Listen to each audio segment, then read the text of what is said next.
Good evening. ये ready हो गया जी इन लोग का?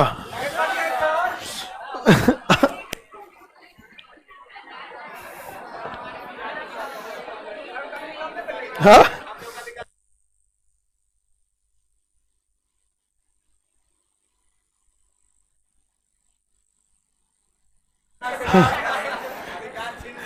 संसद किसी भी राज्य का सीमा परिवर्तित कर सकती बिना राज्य के परमिशन के। लड़की सबके लिए बहुत दिक्कत होता है, जब को समझाओ भीड़ में पहले निकल जाओ, तो इन लोगों को ना क्या होता है कि आराम से निकाल दिया जाता है, तो इन्हें लगता है कि कैंपस में बाकियों को कोई दिक्कत ही नहीं होता है, आराम आराम से निकलते हैं लोग। उससे अच्छा है कि भाई ये लोग अपना इसमें से आराम से निकले, चाहे इधर रह जाए। ये सीधे ऑफिस से कनेक्टेड है, यहां से ऑफिस, ऑफिस से गेट जाइए। अरे तो इधर से कोई दिक्कत, इधर सब ये सब लड़का सबका रहेगा। ये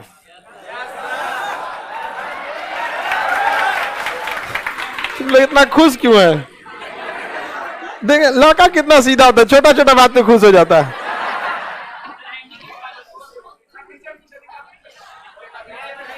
देखिए इससे पहले क्लास में आर्टिकल आपको 50 19 कंप्लीट हो गया था ना। चलिए अब अगला क्लास तो हम लोग का 3 जनवरी को है।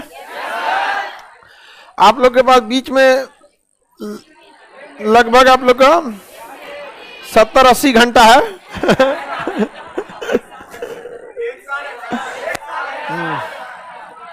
ये बीच का टाइम इसलिए दिया जा रहा है, कल आप लोग डिसाइड कीजिएगा कि परसों कौन सा कसम खाना है।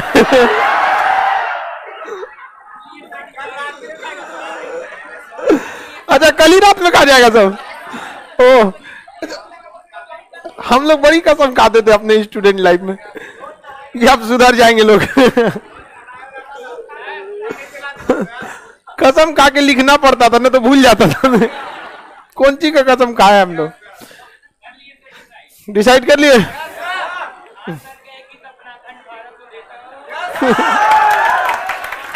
आप सब मन लगा के पढ़ाई कीजिए। देखिए इस भारत एक ऐसा जगह है ना, हमारा जो माहौल है, अगर यहाँ आप 1 नंबर से भी छट जाते हैं ना, लोग आपको किसी काम का नहीं समझेंगे। ऐसा नहीं है कि किसी की इंसान का 2 नंबर 5 नंबर से रिजल्ट नहीं हुआ तो इंसान किसी काम का नहीं।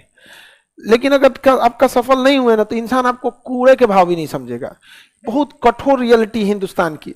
यह ऐसा देश है ना, जहां अगर सड़क पे आपका मकान आ गया तो आपकी कीमत बढ़ जाएगी, सड़क पर अगर आपका खेत आ गया तो कीमत बढ़ेगी, और आप सड़क पे आ गए तो कूड़ा के भाव चल जाएंगे आप। इसलिए खुद को सड़क पे मत आने दीजिए। तो लड़की लोग के लिए, आप लोग के लिए डबल समस्या है यहाँ पे। एक आपका करियर जाएगा, वो घर वाला बूढ़ सूढ़ से ब्याह कर देगा। कुल मेकअप निकल जाएगा यहाँ पे। अपने देखला के बाद ओकरा देखेंगे दूर से।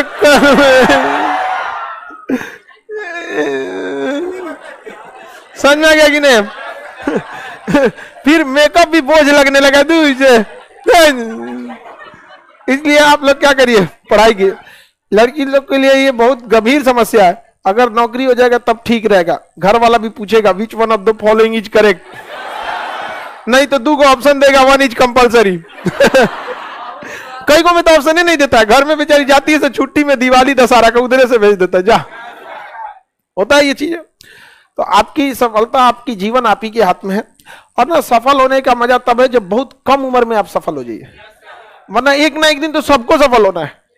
तो कम उम्र में सफल हो जाइएगा तो थोड़ा सा लगता भी यही नहीं है आप।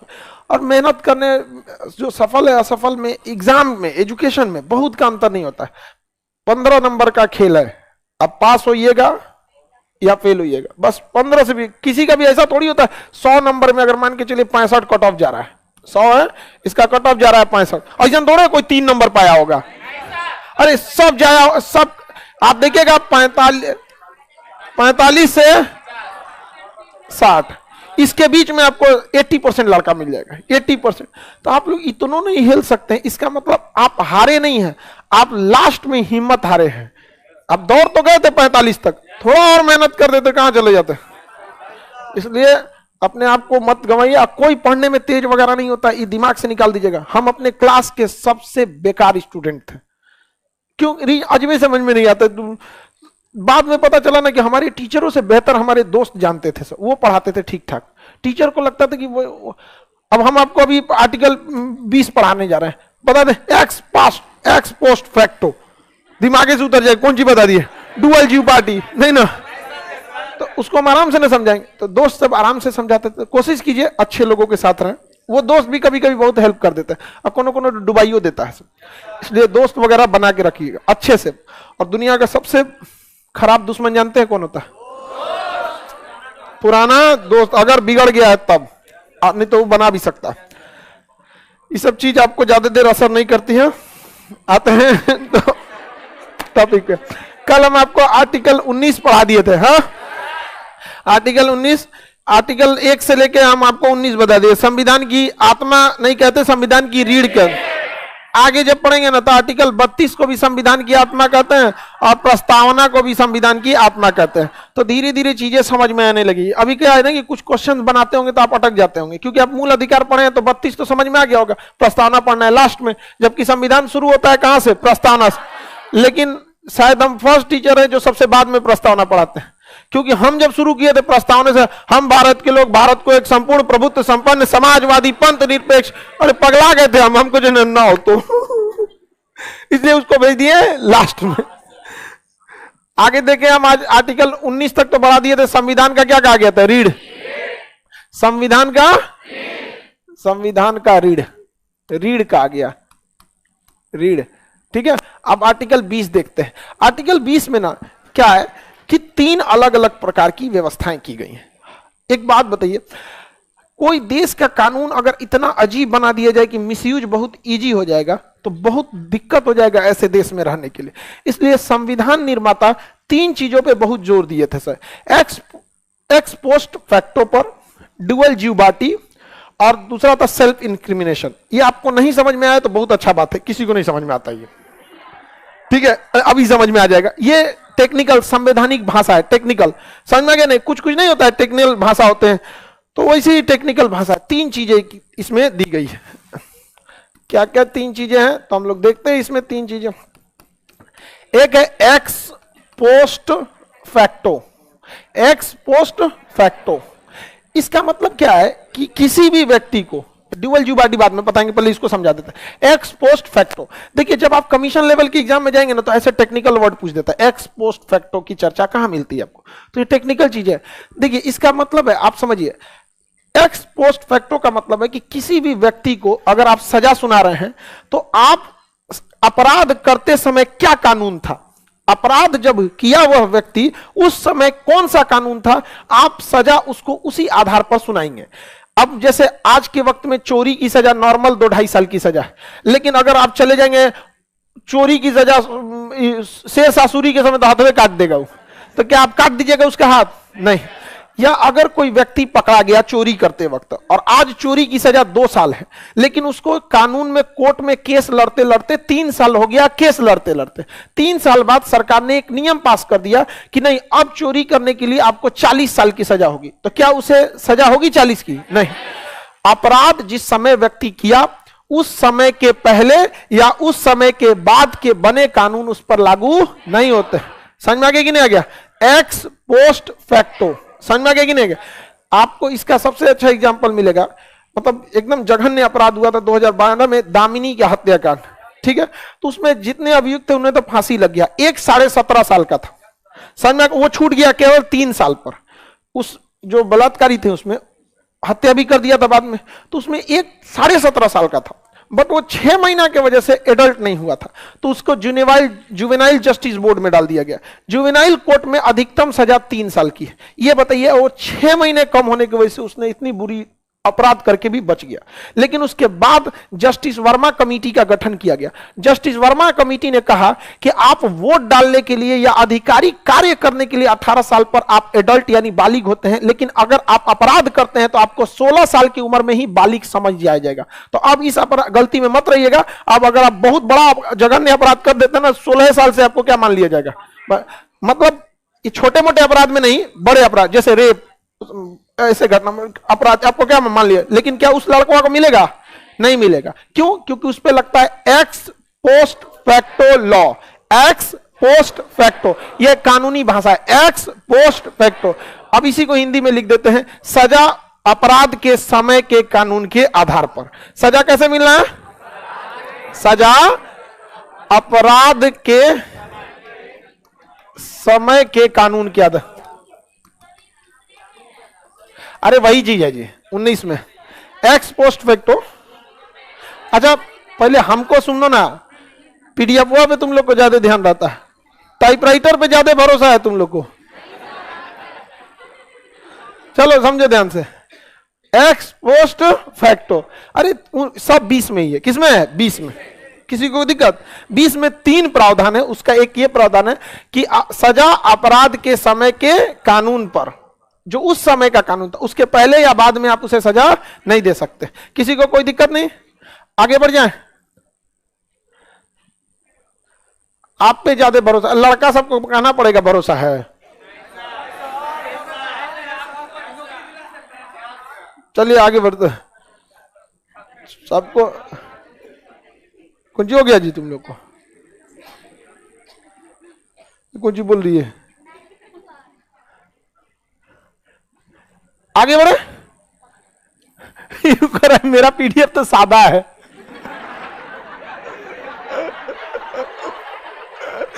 मतलब उसके पास ऑप्शन नहीं है दूसरा, नहीं तो वो भी पीडीएफ में भरोसा कर रहा था। कभी कभी होता है टेक्निकल ग्लिच की वजह से ना पीडीएफ ज्यादा है, उसका ज्यादा है। अब देखिए एक और चीज है, डुअल ज्यूबाटी, डबल ज्यूबाटी, डबल जियो पार्टी, डुअल ज्यूबाटी, ज्यूपार्डी, डबल ज्यूबाटी। मतलब इसका कहना एक गलती की एक सजा, एक अपराध एक सजा, एक सजा। कहने का मतलब है कि अगर आपने कोई अपराध किया और उस अपराध के लिए आपको कोर्ट में मुकदमा चला, टेक्निकल चीजों को समझते चलिए। हम आज के बाद मुकदमा नहीं, ट्रायल शब्द का प्रयोग करेंगे। मुकदमा एक काम कॉमन आदमी के लिए होता है, बट टेक्निकल भाषा उसका होता है ट्रायल। यानी अगर आपने कोई अपराध किया तो उसका आपके खिलाफ क्या चलेगा? ट्रायल। अब हम मुकदमा आज के बाद नहीं बोलेंगे, आप सब लोग को याद रखना है, क्या जी? ट्रायल। तो अगर कोई अपराध किए, उस अपराध का क्या चला? ट्रायल चला, और आपको सजा हो गई। मान के चलिए आपको 2 साल की सजा हो गई। अब 2 साल सजा काट के आप जेल में आ गए, बाहर आ गए, फिर कौन पकड़ लिया? अरे तुम तो गलती किया था ना, चल तुमको हम फिर सजा देते हैं। तो सेम अपराध में आप दोबारा नहीं जा सकते। इसका फिल्मों में बड़ा दुरुपयोग दिखाता है। एक मर्डर करता है, कहता है एक मर्डर करे या 2 मर्डर करे सजा बराबर है, नहीं है। एक वो मर्डर कीजिएगा, दूसरा एक और मार दीजिएगा, 2 मर्डर का लगेगा। एक अगर मर्डर करते हैं तो हो सकता है कि जज आपकी मनोभावनाओं को समझे कि आप पेशेवर अपराधी नहीं हैं, शायद आपको उस तरह से उत्तेजित हो गए या जल्दबाजी में आपने डिसीजन ले लिया, तो थोड़ा बहुत आपको सोच सकता है कि नहीं इसको 20 साल की सजा दे देते हैं, 10 साल की सजा। और जहां 2 को मारे सीधे फांसी टांग देगा, यहाँ पे जा, यहाँ पे 3 को मार देंगे तो और खत्म हो जाएगा यहाँ पर। हाँ क्या कर रहा हो सो आवास में? नहीं, देखिए आप छोटा अपराध कीजिएगा तो जज को भी समझ में आता है। अब जैसे मान के चलिए एक लड़का ने एक पुलिस वाले के ऊपर हाथ उठा दिया था, तो जज ने उसको बहुत नॉर्मल सी सजा दिया था। रीजन क्या है कि वो मोटरसाइकिल से अपने माँ के साथ जा रहा था, तो ट्रैफिक में, अब देखिए आप इंसान की भी गलती क्या होती है, पुलिस को देखता है तो भागने लगता है। अच्छा पुलिस दौड़ा के रोकेगी, चाबी निकाले तो तुम चाबी कैसे निकाला? अरे भाई तो तुम रुका काहे नहीं? दोनों में होता है, हालांकि उन्हें अधिकार नहीं है चाबी निकालने के, बस कुछ तू मैं हुआ होगा। अब उस लड़के की माँ पीछे बैठी थी, पुलिस वाला एक थप्पड़ मार दिया लड़का को, बस ईगो ले लिया, मेरे मम्मी के सामने मारा है, ले आओ दे दिया, उनको भी दे दिया बढ़िया से। आप बाद में मामला कोर्ट में पहुंचा, तो इस सब चीजों पे कोर्ट भी कई बार डिसीजन सुनाती है। कई बार हम आपराधिक प्रवृत्ति के नहीं होते हैं, लेकिन परिस्थिति जन्य अपराध कर दिया जाता है। तो जज के ट्रेनिंग का एक पार्ट होता है कि आप समझिए कि आपराधिक प्रवृत्ति का है कि नहीं है। तो उसको आप देखिएगा, जो बहुत जघन्य अपराधी होता है उसके आगे लिखा होता है हिस्ट्री सीटर, समझ गए? हिस्ट्री सीटर माने बार बार अपराध करता है, पेशेवर अपराधी है वहां पर। तो किसी भी गलती की कितनी सजा मिलेगी? एक गलती की एक। लेकिन ऐसा मत समझिएगा, अब जैसे आप देखिए दामिनी जो थी, हत्या जब हुआ था, उसके साथ कई सजा सुनाया गया था उसको। क्यों? सबसे पहले उन्होंने समूह में मिलकर अपराध किया, धारा लग गया 34 सामूहिक अपराध। सबूत मिटाने की कोशिश किया, उसके लिए अलग से सजा। उस लड़की का अपहरण किया 365 अलग सजा। समझ में आ गया कि नहीं? रेप किया 376 अलग सजा। 4-5 मिलकर रेप कर दिए यानी गैंग रेप 376 भी उसकी अलग सजा। उसका पैसा उठा लेके चल गए 394, डकैती उसकी अलग सजा। उसके बॉयफ्रेंड को मारने की कोशिश किया गया 307 अलग सजा। और लड़की मर गई उसके लिए अलग व्यवस्था। अब समझ में आ रहा है ना? अब इस अपराध में मत रहिएगा कि जज, अगर केवल आपके ऊपर लगता 307 यानी आपने मारने की कोशिश किया है तो जज को लग जाता है कि नहीं, देखते हैं क्या मामला था। लेकिन जिस दिन जज के पास ऐसा जाएगा आपका चार्जशीट, आपको आगे पढ़ाएंगे चार्जशीट एफआईआर के बाद होता है, पहले पन्ना पे लिखल रहता है क्या जज देखते कहे चोटा कहेंगे। जज को ये सब नहीं पता होता है ना कि आपने क्या किया है, वो केवल ये देखता है 365 कोनो को उठा ले गया है, किडनैपिंग। समझ में आ गया कि नहीं आ गया? तो ऐसे गलती मत रहे, तो देखता है। अगर मान के चलिए 376 रहेगा रेप, तो उसमें जज को लगता है कि नहीं, सोचता है कि चलो सजा कानूनी के हिसाब से दिया। 376 बी लगा दिया गैंग रेप, जज भी कहता आओ बाबू आप तो राम देखो, तो यहाँ पे टांग श्रम के साथ जेल में रखा जाए।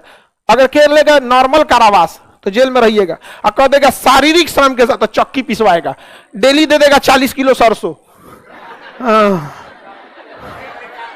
निकालते रहे। आप इस गलत फहमी में मत रहिएगा, काम कराता है, टारगेट दे देता है, 2 कुंटल लकड़ी दे देगा, चीरो चीर के दीजिए, अरे पत्थर उत्तर सब तोड़वा देता है सब। अच्छा होली के ये आप देखिएगा ना, बहुत रंग गुलाल वगैरह बनाने के लिए दे देता है, कुछ ना कुछ काम करा देगा आपको। फैक्ट्री में नहीं, हाँ तेल निकाल के तेल भेज देगा फैक्ट्री में, नहीं उसी में तेल पेर के उसी से सवेरे सब्जी बनेगा, वही खाना। जेल के अंदर कोई अलग से स्टाफ नहीं रहता, खाना इन्हीं बनाना पड़ता है, इन्हीं को परोसना होता है, नाली इन्हीं को साफ करना रहता है, बाग बगीचा इन्हीं को साफ करना रहता है, अंदर कोई नहीं रहता। अंदर मार धर कीजिएगा तो पुलिस वाला बचाने भी नहीं आता है। इसलिए नया नया रहिएगा ना तो पुरानका बड़ी मारता है, कहते इधर इधर इधर पैर दबा तुमरा, आप क्या कहेंगे? नहीं दबाएंगे, यहाँ सब छाट ले आता है, ले चल लेंगे हम, बहुत मार मारता है। जेल के अंदर बहुत दुर्दशा होते हैं। क्या जी? अपहरण, अपहरण जघन्य अपराध है, बहुत बड़ा जघन्य अपराध है। मतलब अगर कोई अपहरण करके ले गया तो मार भी सकता है, जान से भी मार सकता है। अपहरण बहुत जघन्य अपराध है, नॉन बेलेबल है। बेलेबल उसे कहते हैं जिसे थाना आपको पुलिस दरोगा देखेगा आपको छोड़ सकता है, और नॉन बेलेबल उसे कहते हैं जिसमें जज छोड़ सकता है, पुलिस नहीं छोड़ सकती है। समझ में? नॉन बेलेबल का मतलब ही नहीं होता कि छुटबे नहीं कीजिएगा, अगर पुलिस छोड़ दे तो होता है बेलेबल, जैसे 107 लग जाता है नॉर्मल लड़ाई झगड़ा में। और एक होता है नॉन बेलेबल जिसमें केवल जज को पावर है आपको छोड़ सकने का, तो जज के पास जाइएगा सर, कटघरा में खड़ा रहिए हाथ जोड़ के, सर यहाँ वकील बतियाएगा सब ने मार दिया है। समझ में आ गया कि नहीं? अब देखिए वो कितना अपराध करते गया, समझ में आ गया कि नहीं? इससे क्या होता है ना, जज के दिमाग में इंप्रेशन बैठ जाता है कि ये नॉर्मल अपराधी नहीं। तो बताइए डुअल जुबाटी समझ में आ गया कि नहीं आ गया? अगर आप किसी को सजा सुना दी है तो दोबारा पकड़ के उसी आदमी को उसी केस में नहीं सजा सुना सकते। देखिए एक ही धारा 2 बार लगा था नहीं, जैसे रेप में सजा है, गैंग रेप में उससे बड़ा सजा। बोलो क्या बोल रहे? अरे यार फालतू का क्वेश्चन नहीं पूछा करो, यहाँ भारत में ऐसा नहीं होता। ठीक है आगे बढ़ते हैं, चलिए। ये यूरोप का कल्चर है, भारत का नहीं है। समझ में आ गया कि नहीं है? और थोड़ा सा संस्कार तो घर वाले सिखा के भेजे होंगे कि कहां कौन सा सवाल पूछना चाहिए कौन सा नहीं। इतना तो हम उम्मीद करते हैं कि माँ बाप से संस्कार मिला होगा आपको, लेकिन देख के नहीं लगता आपको। ठीक है, don't cross your limit, otherwise I will cross my limit. चलिए आप हमको ही मत सोचिएगा कि हमारे लिए कोई बहुत बड़ा सिद्धांत रहता है। My attitude is depend on the person who is standing upon मी। चलिए ध्यान से देखिए, चलिए देखिए ध्यान से, वही सब नहीं, ज्यादा डिस्टर्ब नहीं किया करिए क्लास। बोले वो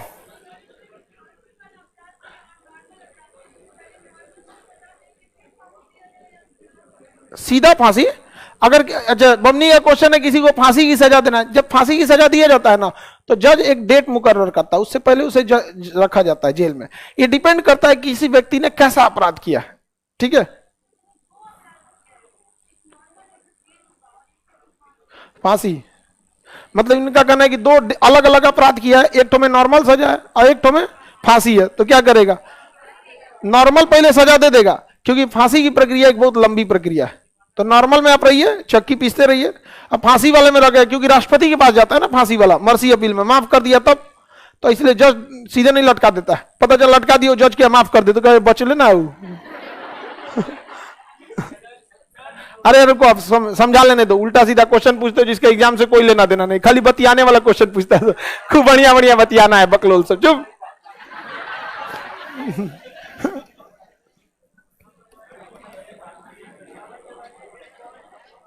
सेल्फ इंक्रिमिनेशन,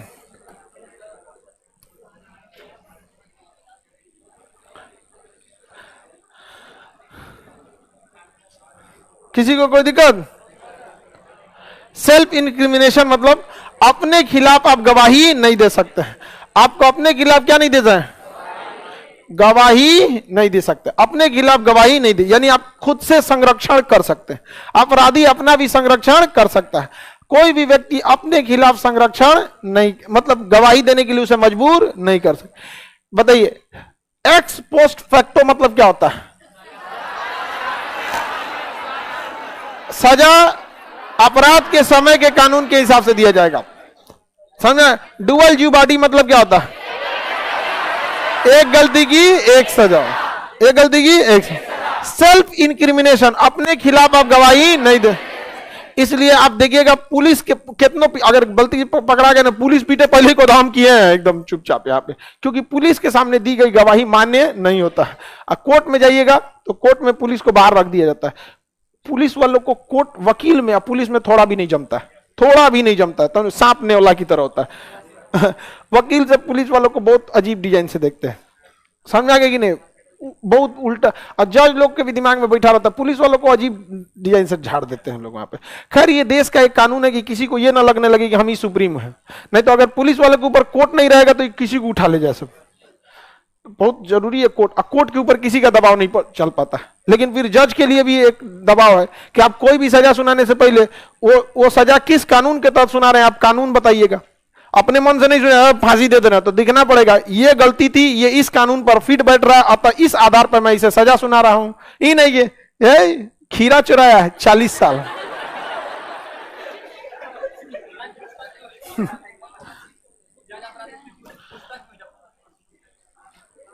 जज अपराधी से पूछता है कि बिना मतलब के उसे तो नहीं ना फंसाया जा रहा है, समझ में आ गया कि नहीं आ गया? उससे पूछना जरूरी है ना, वो भी कुछ कहना चाहता है। कई बार ऐसा होता है कि आप अपराध में डायरेक्ट शामिल नहीं होते हैं, इनडायरेक्टली शामिल हो जाते हैं, तो आपको कम सजा देगा, समझ में आया कि नहीं? जैसे आप 4 गो आदमी जा रहे हैं, आप लोग दोस्त लोग, अब कोनो मिल के कोनो को मार दिया, आप साथ हैं तो पकड़ाएंगे तो आप भी, तो आपको कम से कम सजा मिलेगा ना। क्यों सजा मिलेगा? क्योंकि आपने सबूत छुपाया है। सजा कब नहीं मिलता? आप सरकारी गवाह बनते कि हमरे 3 गो संगतिया मारा था उसको, लेकिन आप तो बनेंगे नहीं, तो जज कहेगा रे चट्टा कहीं कहते नहीं, मीठा मीठा हाँ हाँ, तीता तीता ना। चलिए आगे बढ़ते हैं। 20 नंबर समझ में आ गया? आप लोग को समझ में आया जी? चलिए समझ में आया होगा। किसी को दिक्कत है तो बोलिए। आर्टिकल 20 में कितने प्रकार की है? एक गलती की एक सजा उस समय के कानून के, और अपने खिलाफ गवाही नहीं दे, यानी हम अपनी सुरक्षा स्वयं करें, हम अपनी सुरक्षा स्वयं करें। लेकिन सुप्रीम कोर्ट ने कुछ लिस्ट बना के रखा है जिसमें वो पूछेगी तो आपको अपना जवाब देना पड़ेगा। पता चला दरोगा बुलाया आपको थाना में, बताओ तुम थे? क्या बात करते हो, 19-20 में खान सर पढ़ाए, हम अपने खिलाफ कुछ नहीं दे सकते। देगा 4 झापड़ उधिया जाएंगे, कहेगा ये गवाही नहीं है, सवाल पूछ रहे हैं, इसका जवाब दो चुपचाप। गवाही कोर्ट में जाके देना है। आप हम तुझे गवाही थोड़े पूछ रहे हैं, हम जो पूछ रहे हैं वो बता। यहाँ पे 4 झापड़ देगा, 1 और का फूल जाएगा इससे। आगे बढ़े तो ये फिर तब नियम कानून आपका शांत हो जाएंगे। पुलिस वाले लोग जानते हैं, दिन भर उन बेचारों की लाइफ देखिएगा ना, हमें कभी वो अच्छे लोगों से उनकी मुलाकातें नहीं होती है, केवल अपराधी नहीं तो नेताओं से मुलाकात होती है। अब कोई मर्डर करके जाएगा, अब कोनो नेता फोन कर, हमारा आदमी है, छोड़ दो, हो गया, सुलह हो गया, कैंसिल हो गया। समझ में गया कि नहीं? पहले अपराध किया था, पहले अपराध किया था, जब दे दीजिएगा ना ना, क्या बन गया? थाना। क्या बन गया? और उसमें बैठा है दरोगा। द चाहे रो चाहे गाओ, द चाहे रो चाहे गाओ, दरोगा। आगे बढ़े। ऐसा नहीं होता, पुलिस वालों की भी अपनी लिमिटेशन है। उनके पुलिस, आप एक पुलिस की लाइफ देखिएगा तो वो आपको ना बड़े अजीब रूड टाइप के दिखेंगे। आपको पता है, आप लोगों को 1 जनवरी, दिवाली, दशहरे में फैमिली के साथ रहने दिया जाता उन, लेकिन उस दिन उनसे ओवर टाइम कराया जाता है। उनकी कब छुट्टी मिलेगी किसी को नहीं पता। उनकी कोरोना में जब आपको अपने घर में डर लग रहा था, वो चौराहे पे ड्यूटी कर रहे थे। बहुत तकलीफ होती है उन लोगों की। जिस धूप में आप नहीं निकलते हैं, कि गर्मी का दिन है, लू है, उसमें उगाड़ा होकर आपका हेलमेट चेक करता है। ना चेक करें मरेंगे आप वही लड़के हेलमेट से। समझ में आया कि नहीं आ गया? ठंडी के दिन रात में आप नहीं निकलेंगे, लेकिन हर चौराहे पे आपको पुलिस वाला मिलेगा वहां। उनकी भी कुछ परेशानियां होती हैं उस, लेकिन उनमें क्या है ना, पुलिस लॉ के हिसाब से आप अपनी शिकायत नहीं कर सकते, जैसे झेलिए। समझ में आएगी ना? कोर्ट में आने जाने के लिए अलग से व्यवस्था नहीं रहता है। उसको एक फिक्स है कि आपको इतना रुपए का डीजल दे दिया जाएगा, उतने में आपको इंतजाम करना है। उसका थाना चू रहा है, पानी टपक रहा है, वो लेटर लिख के देगा, हमारे थाना में पानी टपकता है, तो कोई सुनवाई नहीं है। 4 साल से पानी टपक रहा है, तो किसी ना किसी से कहेगा बनवा दीजिए, हम भी कुछ बना देंगे आपका। बहुत समस्याएं होती है। आगे बढ़े। 20 तो आपको समझ में आ गया होगा। अब आते हैं 21 को। बहुत खतरनाक अनुच्छेद 21। आर्टिकल 21। आर्टिकल 21। अच्छा, 20 और 21 की खासियत जानते क्या है? राष्ट्रपति भी इसको नहीं रोक सकता है, संसद भी नहीं रोक सकती। यानी पूरे संविधान का सबसे मजबूत अनुच्छेद 20 और 21 है। माने इसको राष्ट्रपति भी नहीं रोक सकते हैं। हम आपको बताएं ना कि राष्ट्रपति निलंबित कर सकते हैं और संसद इसे प्रतिबंधित कर सकता है। ना इसे राष्ट्रपति निलंबित कर सकते हैं, ना संसद इसे प्रतिबंधित कर। सबसे ज्यादा पावरफुल अनुच्छेद 20 और 21। तो 20 देखिए कितना जरूरी है। नहीं तो पता चला पुलिस पकड़ेगी आपको, कहेगी इसको सजा दीजिए। मुगलका की पुलिस उसको 1 दिन में खोज दी, जापान की पुलिस उसको 2 घंटा में खोज दी, और भारत की पुलिस गई ना तो 1 महीना से लौटबे नहीं की, डर गया तो ये जंगलों में गायब हो गया क्या। तो भारत की पुलिस की खोजाई चालू हो गई। भैया ये खरगोश खोजने गया तो अपने भुला गया। तो 1 महीना बाद घने जंगल में देखा गया कि भारत की पुलिस जो है एगो सुअर को बांधी हुई थी ऐसे उल्टा, और सब मिलके मार लाठी मार रहा था उसको, और कह रहा था कि बोलो कि मैं ही खरगोश हूं, बोलो।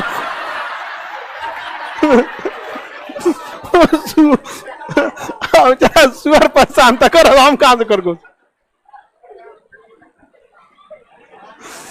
तो समझ रहे हैं, मार के तो भूसा उतार देगा सबका।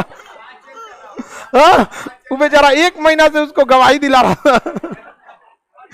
तो क्या आप अपने खिलाफ गवाही दे सकते हैं?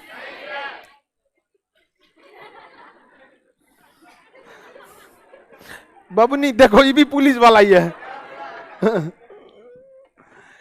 छोटकी लड़कियां जो होती है नहीं, बड़ी बदमाश होती है सब, जितना ही छोट साइज की रहती है, कहीं हट जाएगी सब एकदम ऐसे, एकदम हल्ला करते रहेगी सही से। चलो इधर देखिए, आर्टिकल 21 में है प्राण एवं दैहिक स्वतंत्रता। प्राण एवं दैहिक स्वतंत्रता, दैहिक स्वतंत्रता, स्वतंत्रता दोनों तरह हो गया, संभाल लीजिए। अरे वो स्वतंत्रता ही है। Life and personal liberty, life and personal liberty, किसमें चर्चा है इसकी? इसमें 2 चीजों की चर्चा है, ध्यान से दीजिए। एक है आपकी लाइफ की चर्चा, दूसरी है आपकी दैहिक स्वतंत्रता यानी personal liberty. Life and personal liberty, दो तरह की स्वतंत्रता। कोई भी व्यक्ति आपसे जान आपकी नहीं छीन सकता, आपसे जीने का अधिकार आपको कोई नहीं छीन सकता। आपको जीना होगा, माहिष्मती के लिए जीना होगा। समझा कि नहीं? का अखंड भारत के लिए जीना हो। जब संविधान कह रहा है कि आपको जीना होगा, तो इट मींस आपसे भी संविधान मरने का अधिकार छीन लिया। आप भी सुसाइड नहीं कर सकते। समझ में आ गया कि नहीं आ गया? सुसाइड तब आप भी नहीं कर सकते। तो आपने अगर सुसाइड का प्रयास किया, मर गए तब तो कोई बातें नहीं है, अब बच गए तो जेल हो जाएगा। इसलिए अगर सुसाइड करना है तो हम आपको समझा दिए, बच गए तो आपके ऊपर उल्लंघन का नियम लग जाएगा आर्टिकल 21 का, कि संविधान जब तुमको कह रहा है तुम्हें जीने का अधिकार है, तो तुम मर क्यों रहा है? मरता क्यों है तुम? चल यहाँ पे जीने गए नहीं, यहाँ पे तो आप मर नहीं सकते हैं। आपके ऊपर 309 का मुकदमा ठोक देगा। समझ में आ गया कि नहीं? आप किसी को आत्महत्या के लिए उकसा नहीं सकते। कई कई को देखिएगा ना, घरेलू हिंसा में सास, ननद और भौजाई, समझ में आ गया कि नहीं आ गया? अब बेचारा इस सब में अजीब अजीब टाइप का झगड़ा होगा। आजकल एक कॉमन झगड़ा हो गया, पता है क्या? आजकल की बहू लोग का एक ना, हमें तुम्हारे फैमिली वालों के साथ नहीं रहना है, ये कॉमन चीज है। समझ में आ गया कि नहीं आ गया? ये सब चीज अच्छी बात नहीं होती है। आप लोग भी ऐसा नहीं रहना चाहिए। पता चला लड़कों तब जाएगा ससुराल में, अब दूसरे के यहाँ चल जाएगा, यहाँ पे जिससे झगड़ा रहेगा ओकरे यहाँ मिलेगा, हाँ हम आए थे ससुराल में, आप इधर उधर घूमने लगे। खराब लगेगा कि नहीं लगेगा? नहीं लगेगा। तो ये सब बहुत गड़बड़ होता है। हमारा एक दोस्त था, उसके साथ ऐसे ही हो गया था। उसको समझा रहा तो समझ ही नहीं रही थी। हमको एक काम करो, तुम ससुराल जाओ, ससुराल जाना, मिलना, तुमको पता ही है किससे नहीं जमता है उन लोग का, उनके यहाँ भी जाके नाश्ता कर लेना। बस एक नाश्ता में तो सीधे हो जाएंगे। अगले दिन नाश्ता किया, फोन आ गया, क्या करने हुआ गए हैं, तो बस समझ में आ गया कि नहीं आ गया? हमारे दोस्तों में जितने लोग हैं, अगर उनकी पत्नी का झगड़ा नहीं होता है तो कुछ नहीं समझाता, हमको फोन करता है, क्या हाल है, तुरंत आधा घंटा में मान जाएगी। कहीं को जल्लाद के पास नहीं जाना। नहीं समझ आया? अच्छे से रहना चाहिए किसी को भी, लड़का हो या लड़की, आप दोनों को समझाते हैं। आपका रास्ता सड़क के कंकड़ कभी नहीं रोकेंगे, लेकिन एक छोटा सा कंकड़ अगर आपके जूते में घुस गया ना, तो आपको चलने नहीं देगा। तो ये फैमिली का कलह आपको कभी आगे बढ़ने नहीं देगा। इसलिए किसी भी कीमत पर फैमिली में कलह होने नहीं दीजिएगा। लेकिन हो ये जाता है आजकल घरेलू हिंसा, तो आप किसी को आत्महत्या के लिए प्रेरित नहीं कर सकते। आप प्रेरित कर दिए तो आप अब मर गया तो आप पे लगेगा आप ही प्रेरित की थी। अगर बच गई तो वो जाएगी, काहे मर रही थी अब हो जाएगा, काहे चढ़ैले रोल उड़ी। नहीं समझे? कई कई को होता है ना, क्या फायदा इसी जिंदगी का, मर जाते हैं, और बेचारी इमोशनल हो जाएगी। सही बोल रही है, ऐसा नहीं होना चाहिए। तो आप किसी को जान नहीं ले सकते। इसीलिए सरकार देखिएगा, अगर आपकी गाड़ी बहुत ज्यादा धुआं फेंकेगी ना, तो पर्यावरण प्रदूषित होगा, और कोई भी उस प्रदूषित वातावरण में रहेगा तो उसकी जीवन खतरे में है। हम लोग सांस लेने के लिए अच्छे माहौल में है कि खराब धुआं में लेने के लिए, तो पुलिस आपकी गाड़ी को न चालान काट देती है, 10,000 रुपया ले, ज्यादा धुआं फेंक रहा है, बाकी सबको दिक्कत होगा, उसका जान खतरे में है, जाओ यहाँ पे। आप नहीं कह सकते हमारा गाड़ी धुआं फेंके चाहे कुछ, तुमको कौन चीज हो रहा है।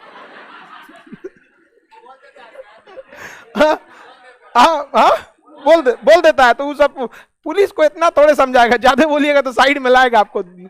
फालतू पहुंच नहीं करना चाहिए। समझ में आ गया कि नहीं आएगा? दिन भर वो बेचारा सुबह से एकदम उसका दिमाग झगवाइल रहता है।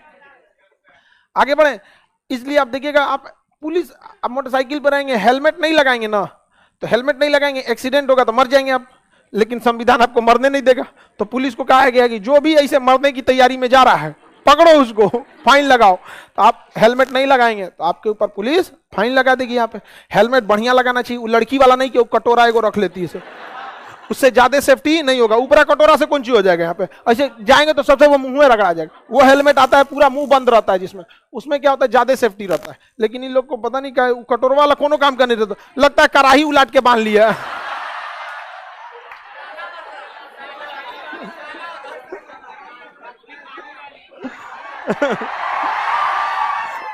अरे आप लोग नहीं देखे उसको? क्या जी? देखिए, इबनी का कहना है कि लड़कियां गाड़ी बहुत अच्छे से चलाती हैं, इसलिए उनको उसी हेलमेट से काम चल जाए।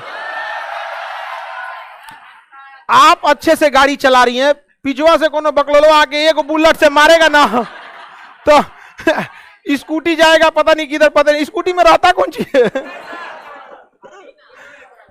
एक तो स्कूटी, हमसे स्कूटी नहीं चल पाता है, डर लगता है, बिना दिमाग का होता है भाग जाएगा इसे। अरे उसमें क्लच नहीं होता है, हम लोग को आदत होता है क्लच लेके आराम से बतिया रहे हैं ऐसे ऐसे। एक बार हम स्कूटी चला रहे थे, गए भाग गए हैं, उसके बाद हम हाथ जोड़ लिए, ना भाई बिना दिमाग का गाड़ी हमसे ना चलेगा।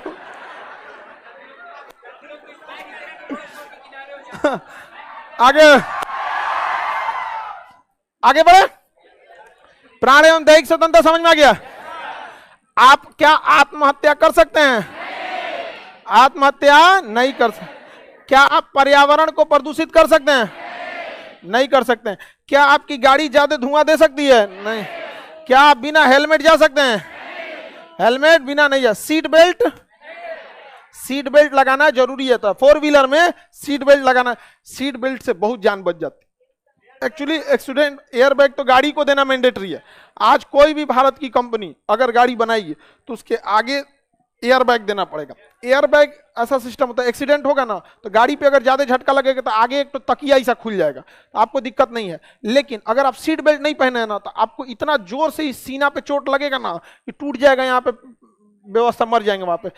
तो इसलिए अब सीट बेल्ट लगाना होता है। सीट बेल्ट गाड़ी का एक ऐसा सिस्टम होता है जिसे आराम से खींचिएगा तो कितनों खींचा जाएगा, और जहां झटका से खींचेगा वहीं लॉक हो जाएगा। तो जैसे गाड़ी झटका लगेगा वहीं लॉक हो जाएगा। आप यहां रुक गए, आगे एयरबैग हो गया, तो आपके एक्सीडेंट में मरने की संभावना बहुत ही कम हो जाती है। अभी एक बहुत प्रमुख साइरस मिस्त्री, उनकी गाड़ी BMW थी, लेकिन वो सीट बेल्ट नहीं पहने थे। उनकी कोई लेडीज चला रही थी, कौन,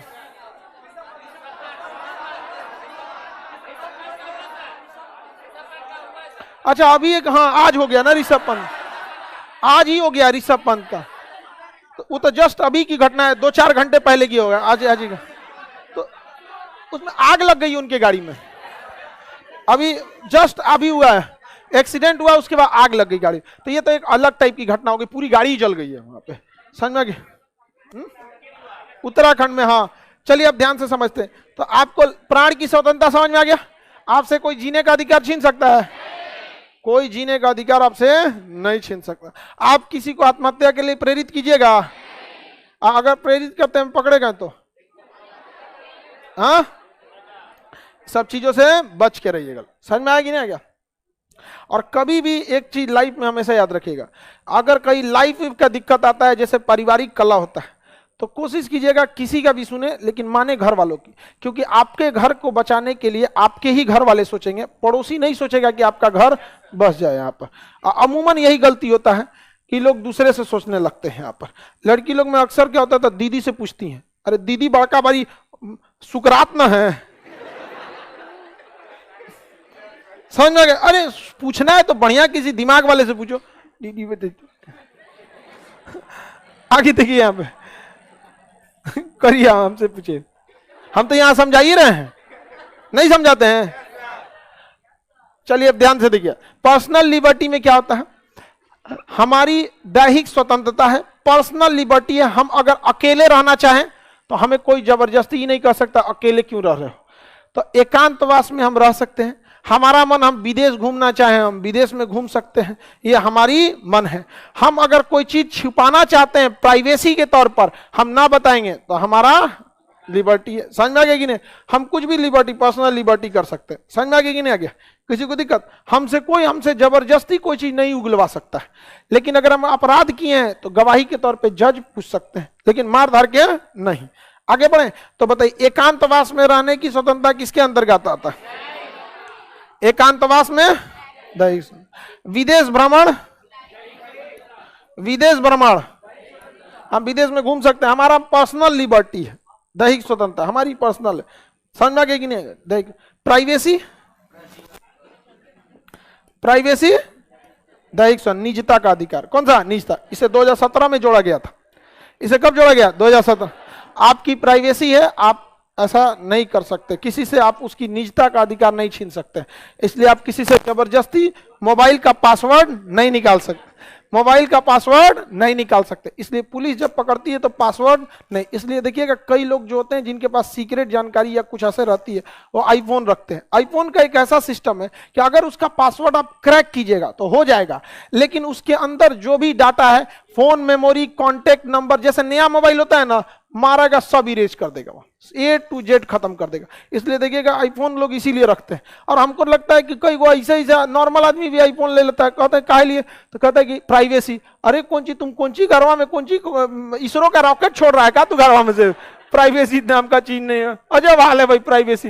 अरे प्राइवेसी की जैसे नॉर्मल प्राइवेसी, कौन सी का प्राइवेसी नहीं समझ में आता है। ऐसा लगता है कि भाई रॉ का चीफ यही है। हमेशा अपनी जरूरत के हिसाब से ही कोई चीज खरीदना चाहिए। खैर आपको पिताजी का पैसा है, फूंक दीजिए, हम क्या कर सकते हैं। प्राइवेसी मतलब क्या, निजता का अधिकार।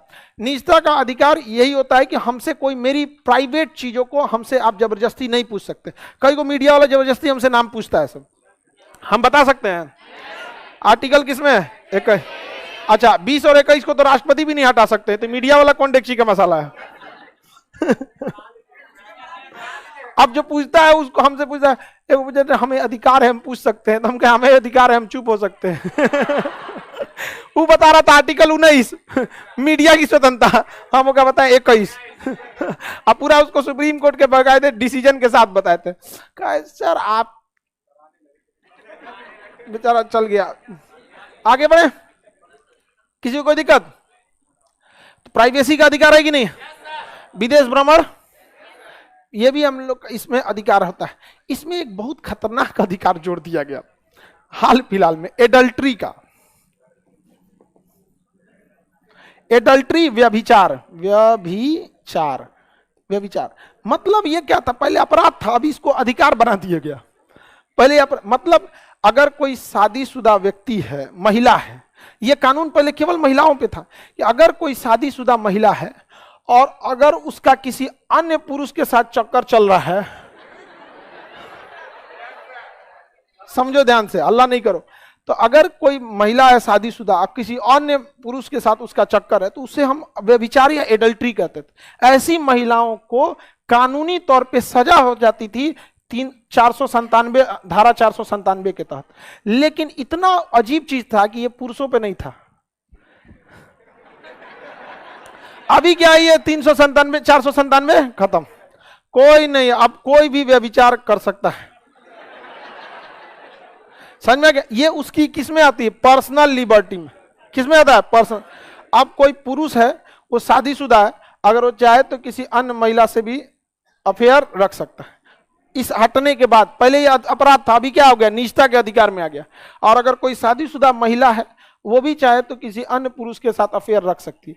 लेकिन इस आधार को एक डिवोर्स का वैलिड कारण माना जाएगा। जब सुप्रीम कोर्ट ने यह अधिकार दिया तो उसी समय सुप्रीम कोर्ट ने डिवोर्स लॉ में भी एक जोड़ दिया कि यदि आप व्यभिचार या एडल्ट्री में पकड़े जाते हैं तो इस स्थिति में डिवोर्स लीगल हो जाएगा और किसी भी तरह का गुजारा भत्ता या आपको कोई भी ऐसा पति की ओर से नहीं दिया जाएगा, या पति करता है तो पत्नी की ओर से जो भी होगा, किसी भी तरह का मतलब इजी डिवोर्स में आ सकता है। समझ में आ गया कि नहीं? ये किस में आता है, पर्सनल लिबर्टी में। किस में, पर्सनल। तो इधर ये दो संशोधन जोड़े गए थे यहाँ पे, एक प्राइवेसी का अधिकार दे दिया गया और दूसरा एडल्ट्री का अधिकार दे दिया गया। किसका अधिकार दे दिया, एडल्ट्री का। ये भारत के समाज की एक बहुत विडंबना है। पहले ये कम था, लेकिन अभी क्या है, व्हाट्सएप फेसबुक के आने के बाद एक्स्ट्रा मैरिटल अफेयर बहुत ज्यादा बढ़ गया है सब। ये आप लोगों को अभी यंग एज में जब लड़का लड़की रहते हैं, शादी ब्याह नया नया होता है, तो उनको ये समझ में नहीं आता। इसका सबसे बुरा प्रभाव पड़ता है बच्चों पर। क्या प्रभाव पड़ेगा उन बच्चों को, जब उसको पता चलेगा बड़ा होकर कि उसके बाप कहीं और फसल है, माई कहीं और फसल। आपको थोड़ा हंसी मजाक में लगेगा, आपको क्या लगता है वो बच्चा कभी भी आगे जाके मानसिक रूप से बैलेंस अपने आप को नहीं महसूस कर पाए? क्योंकि हम लोग इंडियन जो है ना, आधे इंडियन कल्चर की ओर है, आधे वेस्टर्न की ओर है ना। हम कंप्लीट इंडियन कल्चर को अपना रहे हैं ना कंप्लीट वेस्टर्न कल्चर को। अब वो वाले हैं से कंप्लीट वेस्टर्न कल्चर के हैं, उनके यहाँ 5 गो से कम बाप होगा तू कहेगा दूर तो रिकत। अरे जितना वो सब क्या, हम लोग जितना गाय ना पालते उतना वो बाप रख ले रहता है सब। तभी तो फादर डे मदर डे होता है वहां पर, वहां सब कुछ नहीं होता है। भारत में ऐसी परंपरा नहीं है। तो एडल्ट्री का अधिकार भी क्या कर दिया गया, हटा दिया गया। पहले अडल्ट्री क्या था? अपराध। व्यभिचार क्या था? अपराध। अभी अपराध है। अभी उसको किसमें शामिल कर दिया गया? Personal liberty. किसमें? Personal liberty. तुम क्या टेंशन में आ गया? मध्य प्रदेश में ब्याह हो गया क्या तुम्हारा? पूरा टेंशन में है यहाँ। आगे बढ़े, किसी को कोई दिक्कत नहीं?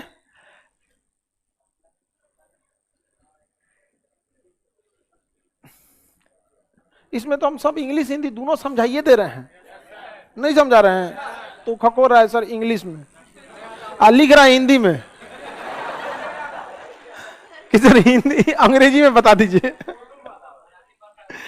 30-21 समझ में आ गया? बहुत ज्यादा अधिकार दिया है, तो 20 और 21 को सुप्रीम कोर्ट भी नहीं रोक सकता। सुप्रीम कोर्ट तो क्यों रोकेगा? सुप्रीम कोर्ट, हाई कोर्ट तो मूल अधिकार का रक्षक है, हाई दू को ना भक्षक है सब। कौन? संसद तो पूरा अजगर है, घोट जाता है, खत्म कहानी, ना मिल तो अब कब वो।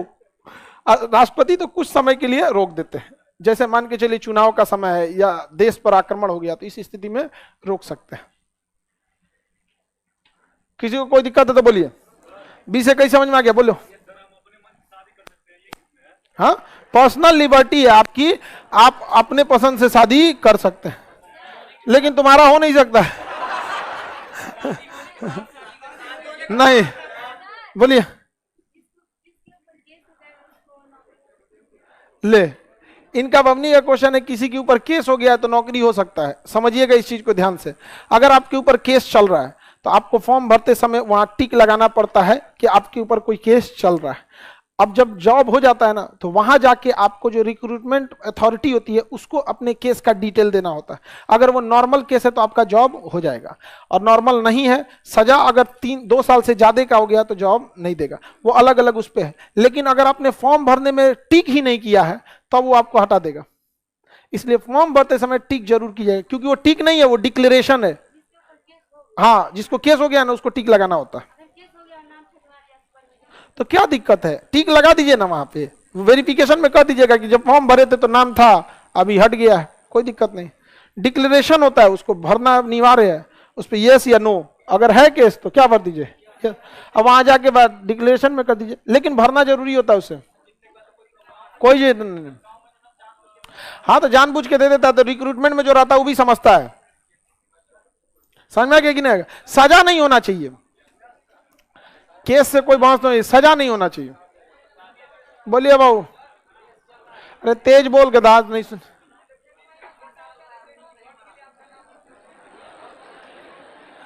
पुलिस क्या जी?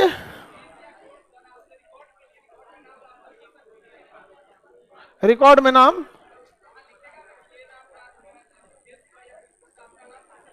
किसका? हमारा? अरे काहे नहीं पूछ सकता? हम कभी ना नाम के हैं, हमें नाम से कोई एतराज नहीं था। लेकिन जब पहली बार हमसे नाम पूछा गया तो धमकी के लहजे में पूछा गया था, बताओ नाम क्या है इसका, ये आदमी ठीक नहीं लग रहा है। इजराइल और फिलिस्तीन के मामले में कैसे इतना खुल के बोला। धमकी से डर जाएंगे तो बिहारी कहलाएंगे।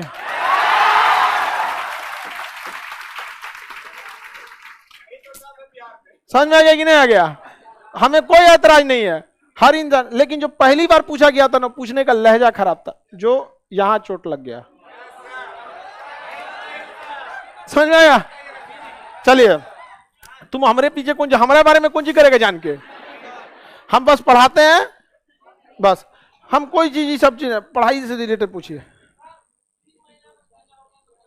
3 महीने की सजा हो गई तो जेल होगा। मतलब आपका क्वेश्चन है आधा है, हम क्या बोले? मतलब नौकरी होगा कि नहीं होगा? नहीं हो जाएगा, नौकरी में कोई दिक्कत नहीं आएगा। देखिए, 2 साल से जिसमें ज्यादा की सजा होती है ना, उसको बड़ा अपराध माना जाता है, उससे नीचे की सजा को बड़ा अपराध नहीं माना जाता।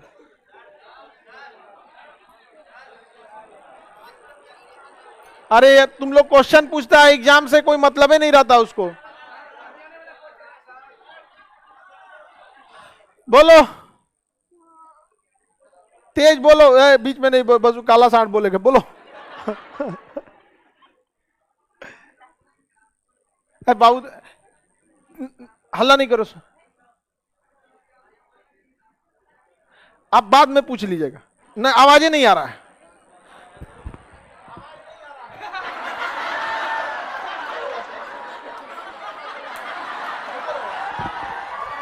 वहीं रुको, वहीं रुको बेवकूफ, उधर ही जाओ।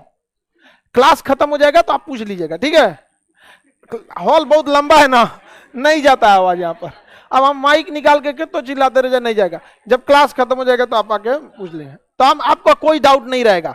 समझ में आ गया? देखो क्वेश्चन पूछ रहा है, ऐसा लगेगा बहुत बढ़िया क्वेश्चन पूछेगा। सुनो, बोलो। देखो इनका क्वेश्चन है, सुनिए। सुप्रीम कोर्ट का जज अपराध कर दे तो क्या होगा? सुप्रीम कोर्ट में उनके खिलाफ मुकदमा चलेगा, अन्य जज उन्हें सजा सुनाएंगे। संविधान से ऊपर कोई नहीं है। यहां तो प्रधानमंत्री राष्ट्रपति जाते हैं लोग। हाँ, हटेंगे पद से। अगर बड़ा अपराध कर देंगे तो हट जाएंगे पद से। वो कोई बड़ी थोड़ी है। विधि के समक्ष समानता। पढ़ा ही ध्यान से, कानून के आगे सब बरम। अब मिलेंगे हम लोग 3 जनवरी को। हैप्पी न्यू ईयर सबको।